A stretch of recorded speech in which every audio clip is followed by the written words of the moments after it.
بسم اللہ الرحمن الرحیم۔ محترم ناظرین اور عزیز طلباء، دستور زبان اردو کے اس حصے میں ہم اصناف سخن یعنی نظم کی اقسام سے رباعی کے معنی و مفہوم اور اس کی تعریف پڑھیں گے۔ رباعی کے لغوی معنی و مفہوم۔ رباعی عربی زبان کے لفظ ربع سے مشتق اسم ہے جس کے معنی چار کے ہوتے ہیں۔ چار مصرعوں اور ایک خاص وزن و بحر میں ادا کیے گئے شاعرانہ خیال کو رباعی کہتے ہیں۔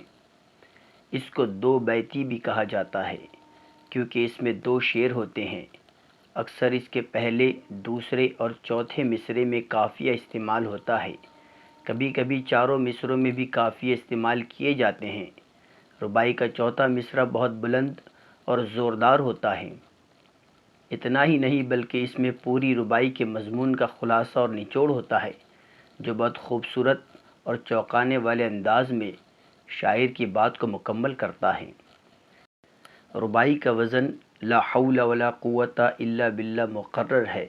اس کے 24 اوزان مقرر کیے گئے ہیں۔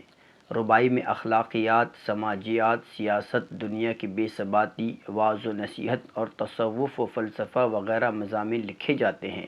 اردو شاعری میں میر انیس، اکبر الہ آبادی، جوش ملیح آبادی، فراق گورکھپوری، میر تقی میر، امجد اور یاس یگانہ چنگیزی وغیرہ کی رباعیات بہت مشہور ہیں۔